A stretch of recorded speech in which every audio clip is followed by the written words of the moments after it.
Okay, we have begun. 100%. I will right now. Let's see what's going on here. Okay. We are there. Okay, good afternoon, everyone. Hope everything is well. We are here at the special location I mentioned, McKenna Porsche in Norwalk, California. Great facility, wonderful people. Look at what's behind me. 918 being serviced, 981 over here. Really, really cool. Hello, everyone. My left knee hurts. I hope it feels much better. Good seeing you. Hello, Craig. Greetings, everyone. And for those of you on YouTube, thank you so much for joining this weekly show. We're on our 42nd episode. 42, almost a year. Hello, Sam. Long time no speak. Good seeing you. And I answer questions on Instagram Live, and also some of the questions that people write in that may not be able to attend this, but will watch it much later on. So thank you so much. Yay, good seeing you. I know, right, Craig? Pretty crazy. Thank you so much. Hello, guys. So good to see you for joining me this afternoon. And for those of you listening on the podcast version, thank you so much. You're probably jogging, working out, using the loo, whatever the case may be. But we're here.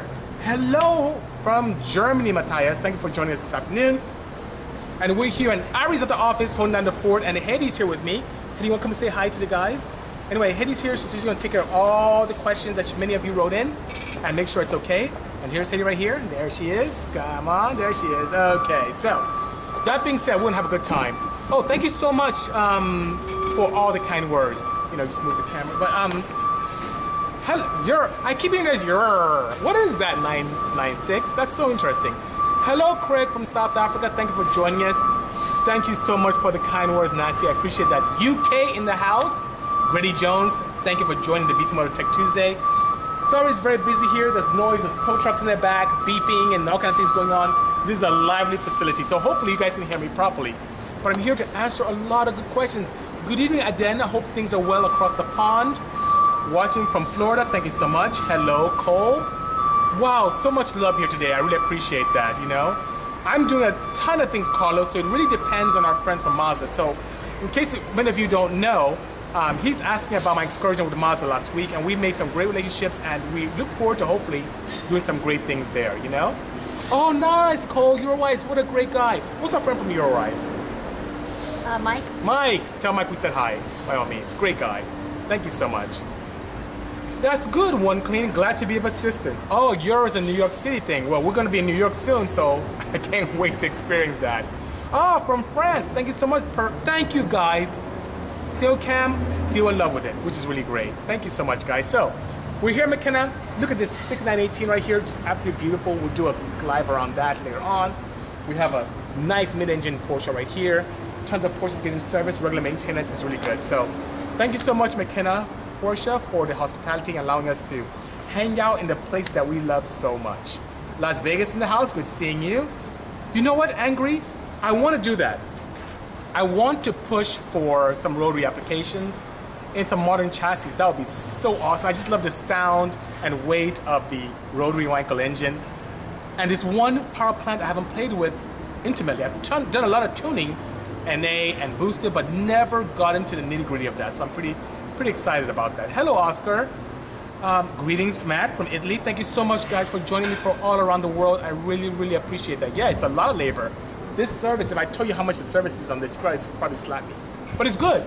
It's good. These people know what they're doing, and they're very particular. Okay, so without further ado, let's start with the first question that was sent in. Hetty, what's the first question that we have so far this afternoon? Sure. I have a question from Chet Benoit. Okay. Chet. He says, if I'm trying to turbo an NA E30 with an M20, yes, what should I do to prep it? The kit comes with an oil line, radiator and compressor, and all the necessities. Okay, so he has an E30, and he wants to know what to do properly to boost it. And the kit kind of comes with a few items and so on and so forth. So first, you have to make sure the kit is proper, and also make sure that your components are very good. The bad thing about using cheap turbochargers, the turbocharger itself, not using one from a good brand or using something that's very bit of a knockoff, is when they go out, they take a lot of stuff with them. I've seen compressors break. I've seen housings collide with compressors and turbines. I've seen really weird things happen. So the first thing you want to do is make sure that you have components that are ideal. Secondly is an engine management solution, something that allows you to tune the car properly and reliably. Because what's the purpose? Oh, you guys are getting me into trouble adding good. Porsche around Vitara. He's being naughty. I don't want to get my rat with Vitaras, but the key thing about a successful build is having an engine management solution that's ideal. And for the E30, you have many options, including the AM Infinity, which allows you for great fail-safes and allows you to tune properly. Because what's the purpose of building a cool build if you don't tune it well? You want to enjoy your build, you want to have a good time, and you want to make sure it's done right. And you know what? It may seem a little expensive at first, but in the long run, it's much cheaper. There's nothing worse than building an engine multiple times. And there's nothing worse than doing something right the first time and not getting that opportunity to take care of that and doing it multiple times over and over. Hello, composite bodies. Good seeing you. Long time no speak. Hello, 17 Gen. I think you had a question. Let's see what you had here. Oh, no worries. I'm actually here at McKenna, so I'm not in the facility today. You know, yes, pays twice, sometimes twice. Absolutely right, composite. Build it once and build it right. At the end, you're absolutely correct. Dipping deep, you didn't miss much. We just started, so no problems. You know. You're right. So Cole, sometimes big turbos are not better. There's a car that I just remember so vividly. 3 years ago, I built a new Mustang, an EcoBoost Mustang, made 900 horsepower. I built the base inline 4 engine, put a large 76mm turbo on it. It made the power, made 901 to the wheels. It was awesome. Great proof of concept, but it was a dog to drive. So I put a big turbo on it. It made the power, but the power band was like 1500 RPMs. It was worse than a Supra. It was so laggy and came on. It was not fun. In that case, a smaller turbo would have been a lot more fun, even though it wouldn't have made the power. So nowadays, our friends from Turbonetics, our partners, they have a kit, 600 horsepower in the EcoBoost, and boom, it spools quick and it's a lot of fun. A lot more fun than a laggy 900 horsepower. So live and learn. Absolutely, I have nothing to hide. I'm here to share my experiences, and it sounded good on paper, but it didn't drive good at all. I didn't like that car. I actually took it apart and went back to stock. It was really horrible, you know? Okay, Hedy, so what other questions do we have? Sure. Next one is, it's from CT... I don't think I can hear you. Oh. It's from CTRACERX. Okay. He said, do you tune modern era Porsche 996.1 and beyond with the OEM ECM? If not, are there any plans to develop some software to do it to stay in a decent feature?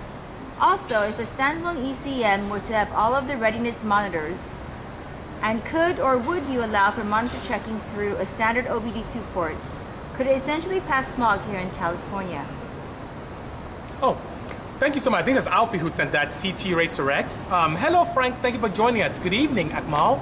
So, what Alfie was asking is, I know there's some long questions, and Mikey, there are even longer ones to come, but he's asking about tuning 996 setups, like the Carrera, the first water-cooled Carreras. And first, do I have any solutions for those power plants? In addition to that, if we could tune it properly, boost, supercharged, anything of that nature, and keep the readiness codes in California, you could pass emissions, which means that you plug into the OBD port and you see everything active and you can pass. The thing is that it doesn't make sense to me reinventing the wheel, and what I mean by that, there are many flashing solutions that already exist for the 9961, with the exception of 1999. So 1999 was a single year where it didn't have drive-by-wire, it had a cable throttle body, it didn't have what the Porsche people refer to as e-gas, and that being said, it's a bit of a bastard child year for the 996, so there's no things feature for that, should have put it on standalone. For the 996 ones that have e-gas or electronic throttle from 2000 and up, there are many flashing solutions that allow tuners like ourselves to put in a turbo kit, supercharger, cams, headers, you name it, and flash it in the factory ECU. But the challenge I have with flashing factory ECUs are fail-safes or lack thereof. It doesn't give me the capability of doing a boost cut on boosted applications. It doesn't give me the capability of doing cool fail-safes with oil pressure or fuel pressure. It just doesn't do the things I can do with AM Infinities, which is really sad. Hello AJ, good seeing you. Thanks for joining us today. Hello Guzman and Aros. Thank you so much for joining us. So that limits me what I can do. I'm big on reliability. But Alfie's right. In California nowadays, on OBD2 setups, the only thing that happens is that they plug into OBD ports, when readiness codes are there, everything is good. So it could be something to look into, but sheer demand doesn't allow that to happen, which is really sad, you know? EJ6 is asking, what could be done to prevent bearing oil starvation on Y7s when doing time attack oil pan baffles? So EJ, the challenge with Y7s and Y engines of the Honda variety is that the oiling system is not as great as the Z6s and A6s. And what I mean by that is the older legacy D-series engines fed oil from the center of the block, went up to the center of the crank, and spread to the ends of each part of the engine. The Y7s start from one end and oils all the way. And what happens in high performance applications, even if you have some type of IQ sump set up, even if you have some great oiling systems, you do great things to treat your crank and bearings, the bearings at the end are the last to get oil, and anytime you have any challenges, it spins it. A lot of my customers would tend to go with a Z6 engine bottom end with a Y8 head to rectify that, and dry sump would solve it completely. But a dry sump system is not very cost effective for that application. So it is a bit of a challenge. Baffles don't help us. It can help a little bit, but it won't solve the problem. It's just the way that the architecture of the bottom end of the engine is. It doesn't lend itself very well. The best thing that you can do is run a proper zinc, high zinc oil that can protect even in challenging opportunities. And of course I use Purol, those are my partners. I love using those guys. Their stuff is great. But backdating to a Z6 may be your best thing, you know? Yes, an A6 bottom end, a Z6 head, that's really legit. He's absolutely correct. I like the A6s, the metal crank caps there. They're very, very nice as well. I think I missed another good question here. I think I missed one. Carlos asked me, he has a 99 Civic. When it's cold, it has a knocking sound in the head. When it gets to operating temperature, it goes away. Any ideas?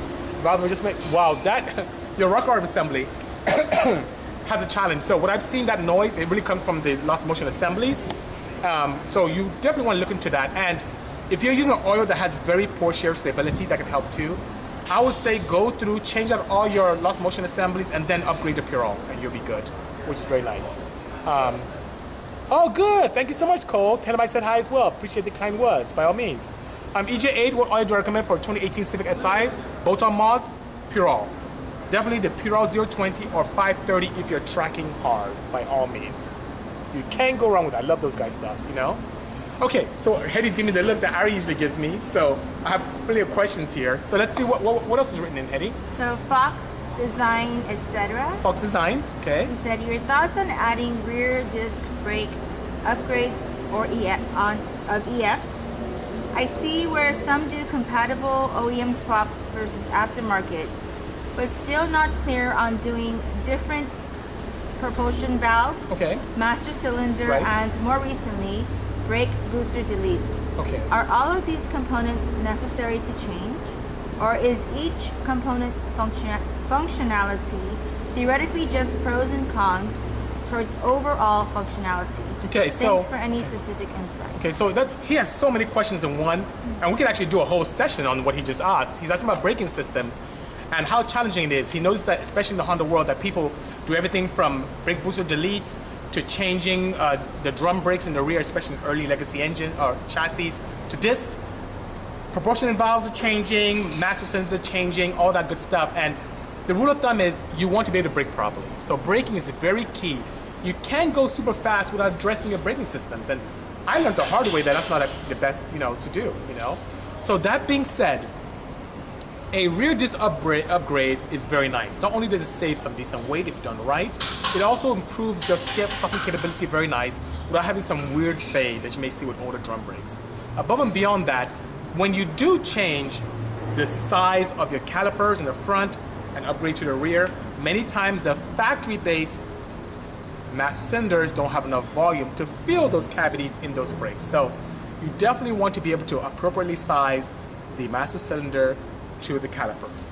And that can go up in size, which can also change the feel of it and the efficiency of the system. It's best to actually seek advice from the people involved in manufacturing the components, what's ideal. Then above and beyond that, eliminating brake boosters look really cool. It gives a nice clean look for those who like to tuck their engine bay for shows and so on and so forth. But it does increase your pedal effort to stop. In full race applications, we have clients who want mechanical brakes, so you see a lot of that on some of our race cars because they want to have the feedback while on the track. But it does require a lot more effort to stop a car, especially if you're street faring, if you're driving the car on the street. So you want something that can actually assist you, hence boost your capability of being able to stop the car.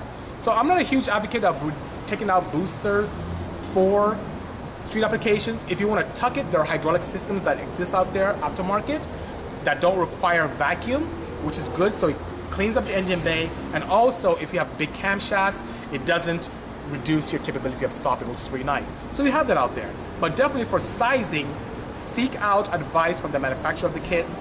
And for proportioning valves, of course, based upon your driving style on the track, you may want to give more proportion towards the front or rear. It's just more of a user's choice. How's that, you know? Thanks so much, Fox is here. Thank you so much, my pleasure. Answer Aaron Bartel. I didn't see his question. I need to ask again. There's so much going on. I have questions here and questions here. So ask again and I'll be more than happy to do that for you, okay? Okay, what else do we have, Eddie? Arnie SoCal. Arnie SoCal. Do you think the tuning and aftermarket industry will be affected somewhat by the strict EPA car-only parts? I have seen some websites say that they will not sell parts to California residents. Thoughts, and thank you for all you do. Oh, beautiful. Thank you so much. Oh, I see the white lining our tags. Thank you so much, Jeremiah. I'm glad that you're going to have a lot of fun time with that, you know? And bike life, no, I've never dealt with 944 turbos, not yet. But it depends. That may happen. You never know. Machiavelli's asking, how can I make my 996 twin turbo make 900 wheel horsepower? Easy. Honestly, easy. When you go above 700 horsepower on the 996 turbos, the rods tend to bend. So you definitely want to be able to have an opportunity to upgrade your rods, pistons. The drivetrain will handle it, the gearbox will handle it, no problem. An engine management solution, large injectors, and I would definitely go with flex fuel. You want to be able to have that additional safety of E85 with a 900 horsepower setup. And that thing will be fast and so amazing. Then definitely upgrading your intercoolers. So if you need some help with that, let us know. I can't do anything now to the end of the year, but I can point you in the right direction, which is pretty interesting. So the question that you had about, was about small gas? Yes. Okay. The one thing that is a challenge in California is that companies, because of the California Air Resources Board, are getting their hands slapped in selling parts in California because they tend to affect emissions. And there are companies that for those of us in California, you can order things online and it won't be sent to you. There are companies that refuse because of the fines imposed by the government to sell stuff in California. And yes, it is affecting our ability to modify here. So what I've done for myself is, you notice that I'm doing more track cars than anything else, just because California is so strict. So for those hardcore racers, it's still alive and well in California. But in doing anything that modifies emissions equipment in California, it's on a decline. People are just not doing, because you can't get the pods, and above and beyond that, you can easily get in trouble. So it is affecting us, but it's not affecting the track business. If anything, I think it's sending more people to the drag strip, to the road raceways, to drifting, so on and so forth, you know? Beautiful. Thank you so much, Machi. Good to see you. Thank you indeed, you know? I'm not at work today, but when I get to the work today, I'll be driving a BMW 325i convertible. That's what I'll be driving today. So thank you so much, you know? I don't blame you, madman. I may have to join you. California is very strict. We have a lot of great weather here. People are nice. We have studios, we have beautiful people. We are an hour from everything. It's an hour from the beach, an hour from the desert, an hour from the snow. It's just so conducive, and the climate is so pleasant. But my goodness, for motorsports, for driving on the street and having fun, it's not the place to be, you know? Mark Yeager is asking, what's the importance of break-in after an engine rebuild? Extremely important. So one thing about breaking in engines is that it is absolutely impossible, and I've tried, to put an engine together and have it immaculately clean. You still have residuals in the honing process of the cylinders. You even have lint from your rags in the engine upon first startup. It's just so hard to clean all the passages impeccably. So above and beyond allowing for ideal sealing of the rings against the cylinder walls, above and beyond having bearings sit properly and being protected upon initial startup, above and beyond that, cleaning the engine is very important. So braking oils, proper braking oils, of course I use pure oil braking, let's say 30 or 40 depending on my bearing clearances, are extremely important to help braking the engine properly. Braking oils allow for very nice interaction, appropriate interaction between the rings and the cylinders. Not too smooth to where you can glaze it, but not too rough to whereby you can't have good adhesion. So just good interaction to have perfect seal, protects the bearings as well, and does a great job in cleansing. That's why I'm not a huge advocate of having braking oil over 2,000 miles on a street-frame vehicle. or doing more than a full tuning session, partial and full throttle tuning session on the dyno. So it's the way to go, which is pretty nice, you know? How can you tell when your spark plugs are going out or need to be changed recently? Did the tune and cars are wheel idle to warm? Well, how I tell Dion is misfire. When that gap is really hard, very far, especially on copper plugs that have erosion. When you have copper plugs that have some eroded center electrodes, misfires. On iridiums, it takes a long time for that to happen. It actually never happens. When you just get a lot of rubbish coatings on it, from additives in your fuel, especially if you add what do they call that rubbish? Octane boosters with a lot of magnesium. It tends to coat the center electrode and create misfire as well. So that's how I can tell it's misfire. And with that, I just upgrade my plugs and we're good to go. Hello, Beverlax, good seeing you. Yes, AJ's right. Supercharged is still boosted, absolutely. Okay, what else do we have, Eddie? Sure. Old Man Logan 79. Old Man Logan! Always good to hear from him. Any thoughts on Porsche turbocharging the next GT3? Oh, so it's sad I'm in the Porsche facility and he asked me this question about the new GT3 going turbocharging. It's the wave of the future, it's happening. I don't blame them. I mean, a lot of purists love the rawness of a naturally aspirated GT3, but it is moving in the right direction. It still has the spirit of the GT3 being the perfect car for street and strip. Perfect car. When we talk about street to track, the GT3 RS is the epitome. Turbocharging will allow for a broader torque curve, which means a faster car and a lot more fun. And also, if they dare reduce the displacement of the engine while turbocharging, it can do a lot in terms of efficiency and still give you more than power that currently exists, more power than currently exists with the current GT3 models, which is pretty nice, you know? So that being said, I think it's a good walk in the right direction. I think some people balk at it. If anything, it would do a great job in allowing the NA GT3s to go up in value, which is pretty interesting. But I think it's good. I think it's great, you know? So our whole system is asking, am I still supporting or working with the Genesis Coupe platform? No, because that BK platform, which is the chassis code with Hyundai, is obsolete now. And since we have a relationship with Hyundai, it's not something that they want us to continue to play with. So that being said, no, I'm not supporting it anymore. And that's the reason why. Just because our manufacturer partners are not putting any more stake in that, which is pretty nice, you know? My 2JZ, Madman says, is IS300 requires premium fuel. What will happen if I use regular? I'll lose power. Madman, best case scenario, you lose power. And you lose power only because if the ECU is aftermarket and was tuned properly for knock, or if you're running a factory ECU, it will determine pinging, which is pre-ignition because of the low octane fuel. And what the ECU would do, or if it's tuned properly with a proper knock protocol, it would retard ignition timing and add fuel to keep the engine safe, which is paramount. Blessings to you as well, VR6. So that being said, that will result in lower horsepower output, less ignition timing, which is not optimized, and adding more fuel to the system, making it run richer to keep the engine safe. Yes, you will experience less horsepower gain. Oh, Mr. Wall, you asked about the E30 and turbo prep. Yes, you did miss it, but I'll have this up on Instagram for 24 hours. You can definitely see it. And then above and beyond that, I have it on iTunes, Anchor, Radio Public, via podcasting, and I'll have it uploaded on YouTube extremely soon, the next couple of days. So you should be able to see that too, you know? Crazy Mia is asking me a crazy question. What do I love more, my Porsches or the Odyssey? I love all of them. Every car of mine is unique. So one thing I like about the Odyssey is it's just absolutely blasphemous. It's this crazy, unexpected vehicle that has tons of power, no traction whatsoever. It's just a fun vehicle to say, hey, look at how crazy we can go here at Bisimoto.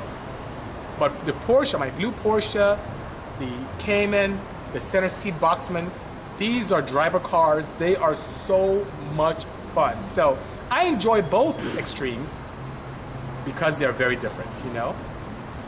No, Madman, I don't like octane boosters because what they do is they add a magnesium-based compound to assist in anti-knock, but it coats plugs very quickly. So it's not ideal. I'm a huge advocate of using higher octane fuels that were designed properly, or better yet, with the technology we have today, flex fuel, which is pretty good, by all means, you know? For E85 996, yes, you can. For more power, you can get 5 to 8% improvement in power, but it has to be tuned properly. Just don't add it. Make sure you're tuned and set up for it properly, which is very nice, you know? What about the newer models like the twin turbo in the G70 or G80? Will you be doing anything with the new Hyundai rollouts in the N line? So yes, answer is yes. Unbeknownst to a lot of people, we do a lot of things with the Hyundai engineers behind the scenes. So yes, we'll be working with them on the end projects. We'll continue to work with them. Will we have crazy projects in their booth moving forward? Who knows? But we'll continue to work with engineering department to develop stuff. You have no idea how much technology from Bisimoto originated and now exists in the current day vehicles that are being driven daily. I'm very proud to be part of that whole twin turbo process and very proud to be working with the engineers from Hyundai as well. Great people indeed, you know? Is a wider tire always good? Yes, if you need adhesion. No, if you don't. I work with a lot of enthusiasts where we do pretty wide body Porsches and we put pretty big tires on them. And those cars end up being slower than stock. But if you put the power down to it, if you add a boosted setup, a high compression ITB engine, and you acquire that adhesion because of the increased power, it becomes much faster, which is pretty great. See, he's asking, when am I going to build a crazy classic VW? As soon as we have a relationship with VW. So it makes things much easier if we work with a manufacturer, but by all means, don't discount it, it may happen. How are we doing so far, Hedy? Good, we still have a few questions left. A few more questions, okay, let's go. Dip and Deep one. Dip and Deep one, okay. Why do my 90s Hondas idle up a few hundred RPMs when slightly turning the steering wheel to the right or left? Oh, that's easy. So he's asking why is it that his idle goes up when you turn the steering wheel slightly left to right? Well, it's a very clever protocol. It happens with ACs too, where there's a compensation. There's AC compensation and also compensation for power steering. And why is that important? If you design a protocol, and many tuners would know this, if you played around with that, if you design a protocol where there's no ability to increase idle slightly, when the steering wheel is turned, hence the engine is demanded energy. It takes energy to turn the pump to turn the steering wheel. It takes energy from the alternating system, if it's electric, to be able to turn it as well. If you demand that energy from an idle situation without raising the idle slightly, the car will stall. So it's a very clever way of preventing your idle from stalling and have your car stall and stop moving and you have to start cranking again. So it's very clever and what is needed. Same thing happens with AC. And AC is a little more involved because there's a slight AC delay to come on and to turn off as well, which is pretty cool, you know? Spirited mountain drives or track days, AJ says. Track days, by all means, because mountain driving is great, but many times we have to exceed posted limits, so it's dangerous, and we've heard of people really getting hurt with that. So I'm a huge advocate of safety, so track day is the way to go. Plus, you can learn a lot and do a lot in a controlled environment, and God forbid something happens, you have emergency services there to help you out, which is pretty exciting. Okay. How are you doing, Hedy? Sure. The next one is AJ Thompson. AJ! He always has great questions. Hello, Jeremy Williams.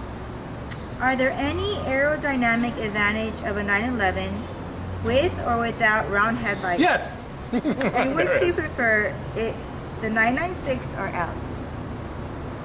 996 or else? Yeah, that goes, which do you prefer be it, the 996 or else? Huh. So, one thing you may notice with the classic 911s, they had these, what I refer to as frog eyes, these big round headlights that stick up. And those look really cool and very classic Porsche, but weren't very aerodynamic. So that being said, the fact that they went to more than 993 lights, that helped obviously with aerodynamics and makes a much more stable and faster car even with the same power output. When it comes to the headlights, I do like the 996s. I don't like the initial 996s that look like the Boxsters, but that little one with the like nice cut, we may see in 2004s and up, I love those lights. I love them so much, I'm building 2 Porsches this year with nods to those lights, which is pretty nice. AJ, I like square ports, or rectangular ports, I should say, because they just flow a lot more. So I hope that helps. Yes, very good questions, AJ. I appreciate it. He does. He has one more question. One more question from AJ Thompson. What do you deem is the highest possible reliable static and dynamic compression ratio for an NA engine when running on straight 91? Okay. And would it vary between different engines? Yes, so the latter part, he's asking what would I consider as the highest static and dynamic compression ratios. Dimension varies, and it depends on engine warming up, combustion chamber design, camshafts. So many things come into play, and in an engine, dynamic changes when cams are advanced or retarded via iVTEC, and when the VTEC comes on, or VarioCam in the case with Porsches, and so on and so forth. So all that changes dynamics. So let's talk about something that's a little bit more easier to grasp, static. As far as I'm concerned, I've done everything from 8-to-1 static compression to on NA applications on 91, 18.4-to-1. 18.4-to-1 was a challenge, not because that small displacement engine was difficult to get that compression by using displacement. No, displacement will actually help me, but staying with a 1500 cc's or close to that, I had to massage each combustion chamber and massage each piston to fit, because in a world where things are mass produced, especially heads, there's very little consistency from combustion chamber to combustion chamber. So getting that static compression was very hard, but camshafts, once again, camshafts had a huge role on that. You can run high stack compressions on 91 octane with large camshafts to whereby you don't have that challenge. 17 Gen, you are a bad influence. Shame on you. My pleasure, Madman. You're too kind. So you can do that. It depends on the engine and combustion chamber. Hemispherical combustion chambers don't lend themselves very well. More flatter, I would say pentagon shaped. Those that have a smaller combustion chamber, larger quench. There's so many designs that go into it. What you may see in motorcycles, that shape of the combustion chamber of a late engine motorcycle, or some of the newer stuff you see with Toyota and Honda, really lend themselves well to that. Plus, if you explore direct injection, that just puts in a whole ballpark. Do you know with direct injection, we can run as high as 13-to-1 compression on 91 and run air-fuel mixtures as lean as 15-to-1 in boosted applications? It's amazing what we can do. And yes, Benjamin, you're right. Tumble makes a huge difference. One thing about intake airflow, Benjamin, is what you see on golf balls. To allow it to flow in the air very nicely, to travel very nicely. Same thing happens in the port when building high-performance engines and want to allow the air to tumble.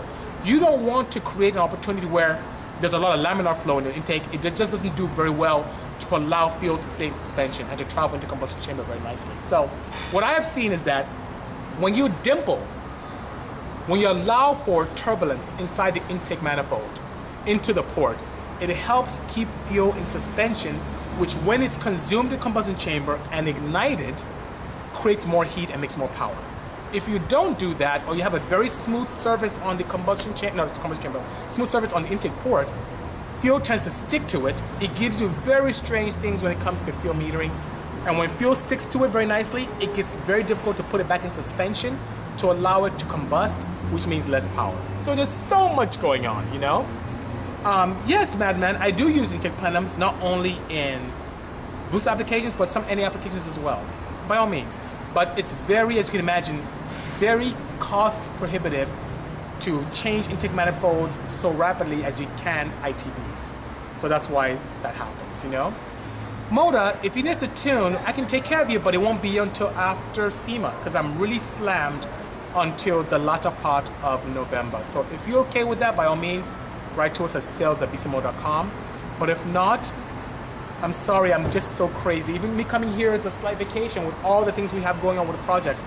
We have so many cars going on and one very big project for our friends at Mattel, which is extremely important. So please forgive me, by all means, you know? So King Loco says, I have a question. I have a Type RS. I'm currently running a Sidewinder with 41mm TI MVR with 6266 journal bearing. He keeps spiking to 18 PSI, and when he spikes, it falls on his face. So are you concerned about the spiking or the falling? Because those are two different things. The falling one, if your car falls and it's a brrr, that could be one of two things. It could be the boost controller, electronic doing its job, trying to bring it back to ideal, so it's causing that. A log will tell me more. Spiking is something else that is not only fun, but it can be very dangerous. And why is spiking dangerous? Spiking can put you in a situation where your engine experiences an acceleration that's not very apt to great tuning. You may have fuel that's not ideal to handle that spike. You may have engine components that are not ideal to handle the power made of that spike. And it's just not a good thing to do. You want to have very controlled boost opportunities in your engine. So, what is the number one issue that causes spiking? Number one, by and by, especially in Sidewinders, is the location of the wastegate. The wastegate, as the name implies, wastes. It wastes exhaust gases from the exhaust manifold, allowing you to limit the amount of gases going to the turbine, which then in turn turns over the compressor wheel, which then limits how much power you can create. If you put down a wastegate aperture or opening on the collector and not post the collector of all 4 cylinders in your case, you will see a spike. If you have a wastegate that is against the flow of air to allow it to waste properly, you will see a spike. Also, if you have a wastegate that's too small, you may also see a spike. So there's so many things, but the number one I've seen is the inappropriate position on the collector, which the only way to get around that is to redesign it or to put two of those wastegates on the collector so you can waste it much easier. But that adds more complication, you know?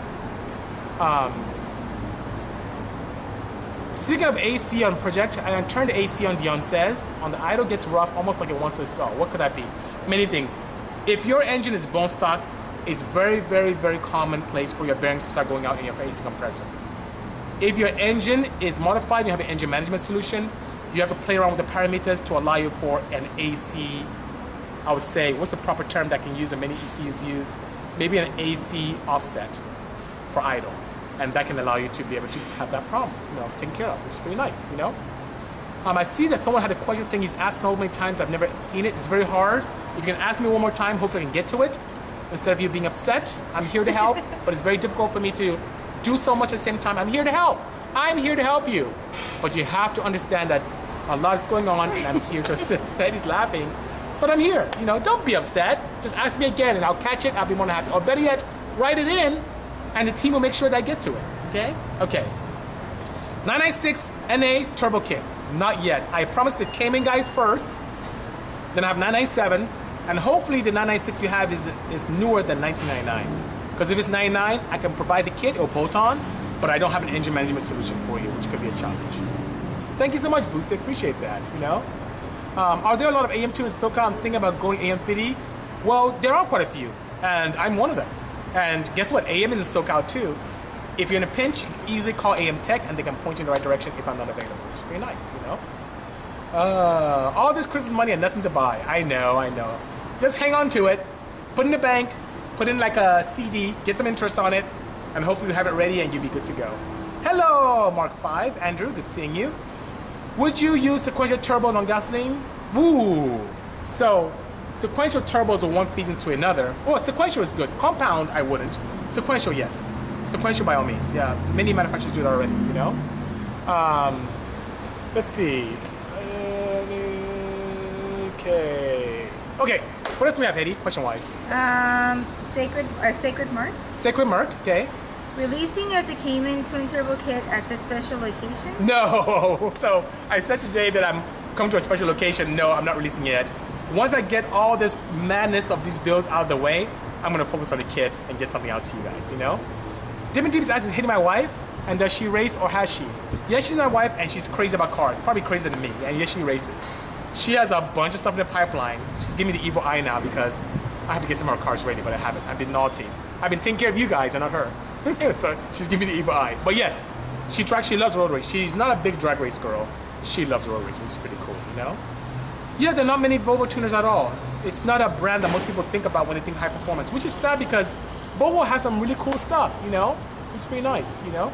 Okay, what else do we have, Eddie? My left knee hurts. My left knee hurts. He has a really cool screen name. You sell internal engine upgrades for the Odyssey J35. Also, who made the roll cage for the Odyssey, and was it a bolt-on? Yes, so the roll cage, I'll answer it backwards. The roll cage was a pseudo bolt-on, so it does bolt into the chassis. It's not something we plan to make commercially available, only because I wanted it to be powder-coated, which is pretty cool. But internal engine components, yes.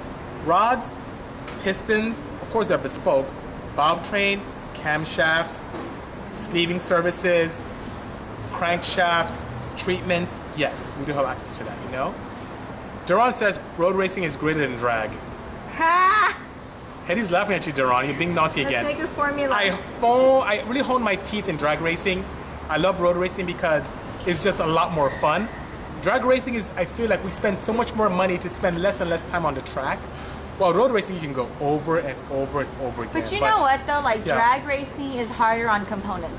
You think so? So you have to make sure that you spend enough money so that it can last within the quarter mile. Yeah, that's a good point. So Eddie says that it's hard on parts. Yeah, I agree with that. Realistically, like, you can take a stock car and road race and have a good time. You can drag race a stock car, you won't be fast. I know, but it'll be slow. Yeah. I mean, your ego is involved, like all that stuff. Like, you have to prep your car properly for a good drag race. Understood. So technically, yeah, I think that you should be able to. So I have a question from Mel, your service manager. He said, would I consider some Volvo work if one of my best buddies just bought a Volvo dealership? I actually would. You know what would help a ton is if we had a partnership with Volvo and do something. You know what's crazy? You know, I grew up in the 90s, and I had this really soft spot for touring cars, and I loved the Volvo 850 touring wagon. That thing was sick, and nothing would give me more joy than to partner with Volvo, do a throwback to that car while building something new. That'd be just the cat's meow. I would just love to do that. It was pretty exciting, you know? Foxy says, yeah, road race FTW, which is pretty interesting.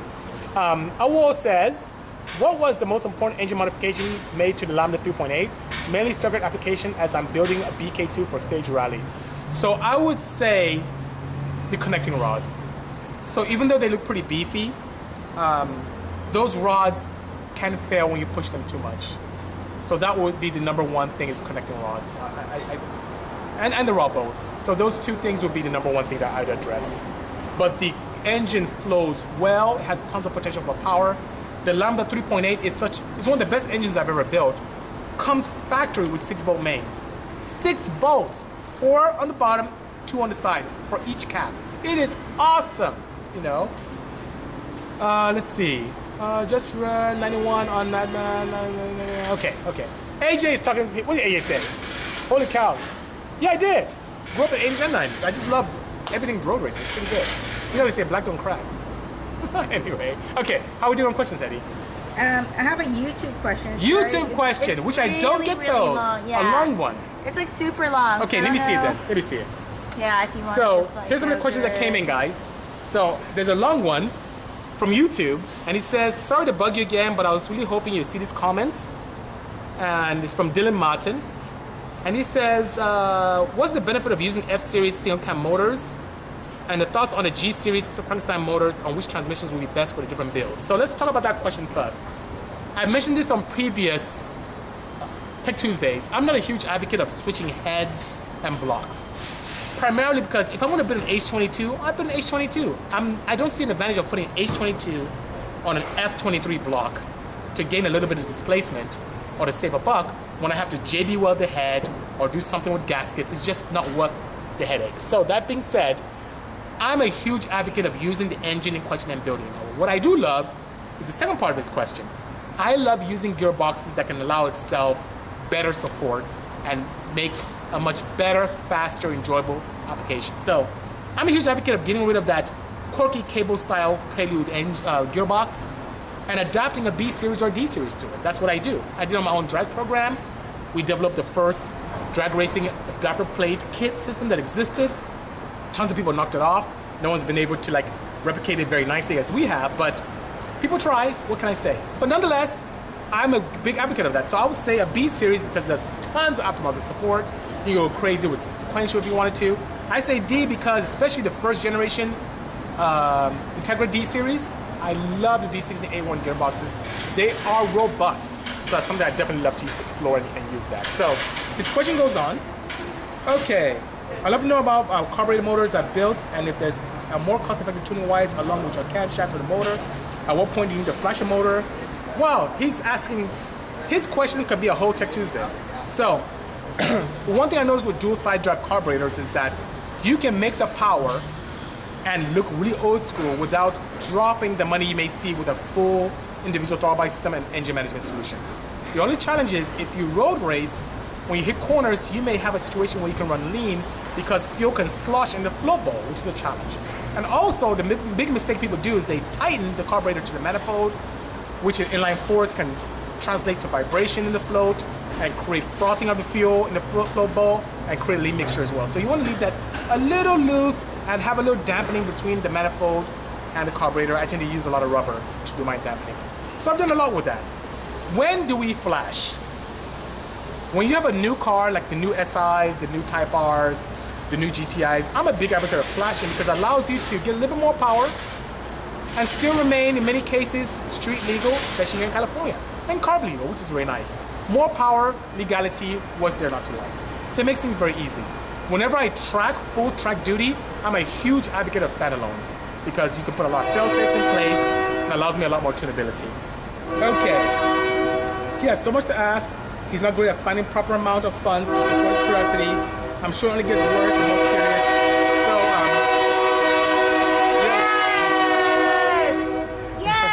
Wait, yeah. We have a train going by. she's yelling. So the one thing I talk about when it comes to opportunities for projects is to save up and do it right. Even if you don't have the money, have the discipline, save up. Do it right the first time. It's enjoyable in the long run. It doesn't matter if you have a year, 2, 4, 5-year build. Do it right. Get the best parts. Don't rush it and put together some rubbish. Make sure you do it properly, which is pretty nice. And Salem, I've thought about doing a project with a Volvo, but I'd love to get the manufacturer involved, as I mentioned earlier, you know? Could I take your IS300 and tune it to have more power? I could, but I don't have any support for that platform yet. I haven't explored IS300, so I may not be the best bet for you. But once again, if I worked with Lexus, I could use some of their support to create products for current and previous models, but I don't have a relationship with them yet. If you know someone from Lexus, throw them our way. I'll be more than happy to assist you then. AJ is asking, AP1 or AP2 S2K? AP2. Hedy's asking, The so gearing's way next better. week we're going to do a Hedy Tech Tuesday, so she can answer your question herself. Anyway, AP2 gives a lot more torque. Go. It has better gearing. Okay, go. AP2 allows for more torque, but I love the buzzing that AP1 allows me to. And AP2 has some pretty nice camshafts. As a matter of fact, many people put AP2 camshafts in AP1 applications, which is pretty interesting, you know? So I like both, but I'm an AP1 guy because I love buzzing. I just love the 9,000 RPM red line. That's really a lot of fun, which is pretty nice. Everyone's laughing at you over here, Hedy. She walked away because I pushed her away. Anyway, yes, hello, Paul. Good seeing you. Greetings as well, sir. Thank you for joining us all the way from the UK, which is very nice. Mitsubishi Evolution or 911? 911. 911 Turbo, even better yet. No question. I am familiar with rotary engines, Joe Tran is asking, but I never had the opportunity to build one myself. And we've done a great job in developing a relationship with Mazda recently, so who knows? If I had a magic wand, I'd work with Mazda, create something crazy for a newer platform by fusing some old school rotary technology and also building something mild so that many people can see the potential, which is pretty nice, you know? Hi, yeah, Ari's at the office, folks. She's out there holding down the fort. She's not here with me in Norwalk, so we're really sad, but we'll get to see her in a few hours, which is pretty nice, you know? Hey, Bisi, another question Dion has. I recently removed my bumper to install an aftermarket from my intercooler. I put everything back together, and now my latch won't open my hood. Any ways to get the hood open? So it depends on what chassis you have. It depends. If you tell me, Dion, what car you have, there are ways to get that happening. It's almost like I'm telling people how to pop hoods. That's not very good, is it? But yeah, there are ways. Thoughts on the R18 from 8th Gen Civics for boost? EJ, it's actually decent.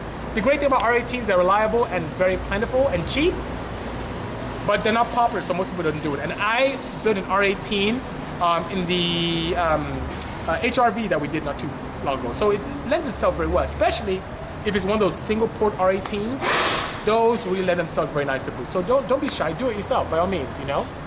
Good horsepower range for a track use D16. NA, I would say something reliable, 140, 150 to the wheels. Boosted, 300, that's fun. That's a really fun one, you know. D16 stroker with boost, with pistons, Trom. By all means, Zubair. I don't play around with that, you know. 996 asking, where do I buy my bow tie? Everything from Nordstrom to Macy's. I buy it anywhere I see some. I may buy, you can buy it on Amazon. When I look for a design that I like, I just go ahead and buy it. It's pretty nice, you know? I am doing well, Mechanic Stig. Would I do an Alfa Romeo GT? I would, in a heartbeat. I love the guys from FCA. We just spent a weekend with one of the designers from there, Ralph Gilles. Great guy, he's the global head of design for FCA, and he is just absolutely fantastic. And he's trying to give me an Alfa tick. I love Alfas, I love their racing history. The cars are gorgeous, and I would love to do that, but it'll have to be a partnership with them by all means, you know? What are good cheap parts for 2005 GT Mustang? No good cheap parts. I would say maybe something that's cost effective would be an intake system that our friends from K&N have. So intake would be a cost effective. Anything that's cheap is typically not good, you know? By all means, oh AJ, Senna, come on now. Come on, that was so good, you know? Which cable to hydro kit do I recommend for EF? I would say our friends from Arizona. What is his company's name? We did it on our Wago van, and now I'm drawing a blank because I haven't had lunch yet. I'm quite hungry, actually. It'll come to me. I'll send you a text. Oh my goodness, he'll kill me that I don't remember his company's name. He worked very closely with our friends from Hasport, and he's in Arizona. I'm trying to remember his company's name, but there's a kid out there that I've used with great success. When it comes to me, I'll put it up. Please forgive me. Have I heard of BR Racing in Los Angeles, Gatos, California? BR. Yes, I have. Is that the Porsche place? I think I've heard of them. They come to the track quite a bit, actually. BRR, yes. For the Pistons, D16 stroker. Okay, Zubair Trom. Trom Pistons. They're located in Southern California. They're Hush Performance. That's it. Thank you. Dippin', you're the man. Hush Performance. Thank you so much, by all means. So Trom is the piston company. And Hush Performance is the conversion kit, by all means. Oh, thank you, AJ. Beautiful. Thank you so much. Thank you. Want to get the most power 325i? Miata, I'm a dangerous man. You can do a lot, but getting the most reliable power is not cost effective. You have to invest properly. You can make 1,200 horsepower in your car. You can make 1,500, but you'll have to get the right components, and it's a little bit of expense there, but you can do it by all means, you know? There's a cool 911 going by right now, which is pretty nice, you know? This place is so awesome. Hello, Alfie. I answered your question earlier on. You have to listen later on to see what I said, you know? I wonder how much power you can push out of a fit motor. It would be crazy to see anything over 500 out of those 1.5. So we built 2 fits. I think it was in 2014 or 2013. 2014. We built 2 new fits. I did one 400 to the wheels, which is very close to, with a 15% drivetrain loss, this would be very close to 430, 440 crank. And that was just the first time I was even pushing it. And we did a mild one, which is an NA track build, and we did a crazy boosted one. So yes, it's very possible. We've done crazy things with 1.5 liters. I just didn't push that one more, but we could. By all means, we could do it, you know? My pleasure as well, Crazy Man. I appreciate the kind words. Thank you so much, guys. I appreciate the kind words. Hello, Alfie. I appreciate all the love. Rough price to a 300 bhp daily driven Z6. It depends on components. I would say rough. Pistons, rods, valve train, camshafts, wide intake manifold. We may have an engine management solution already. I would turbo, probably $4,000 to $5,000 on components. $4,000 to $5,000 in components. We'll get you there. It'll be really nice. Hello. Oh, Focus ST. Oh, you got me there, Dion. I've never played with a Focus ST. So here's who can help you. Our friends from Mountain. Give them a call. Maybe they know how to do it. If you said Integra or Civic or even a 911, I could tell you, but on a Focus ST, I have not played with the hood latch on that. I am so sorry. Please call Mountain. I guarantee they can really point you in the right direction. Landshark, well, hey, what's more cost effective for an NA D15 or K24? Ooh, power to power, K24. Way more cost effective. The initial expense of the engine may be more. Well, it depends. If you're getting a K24 Z7, those people are throwing those engines away. And it has good power potential. Much more for dollar, more power for dollar with a K than a D spring piston, you know? Dippin' Deke said drag racing is life. They're missing you on the 1320, those East Coast kids, October DRN. So Dippin', I miss drag racing a lot, but I have so much activity, so many duties going on. I have 5 cars to build and 2 months to finish them. I cannot go racing. I can't go racing until November. I'm so sorry. So I won't be able to make that event. Please forgive me, you know?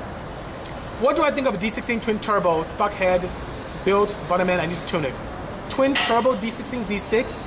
I'm not very confident that the mass flow rate of exhaust gases from 2 ports on a D16 is good for an efficient twin turbo setup. Unless you have a T1 size turbo, something really small, something I've seen with drones. And it also adds complexity. I'm a huge advocate of making things really cool, but also efficiency is key. You may want to do something with a single turbo setup if possible, you know? Iken Nakedu, Ndewo, thanks for joining me this afternoon, you know?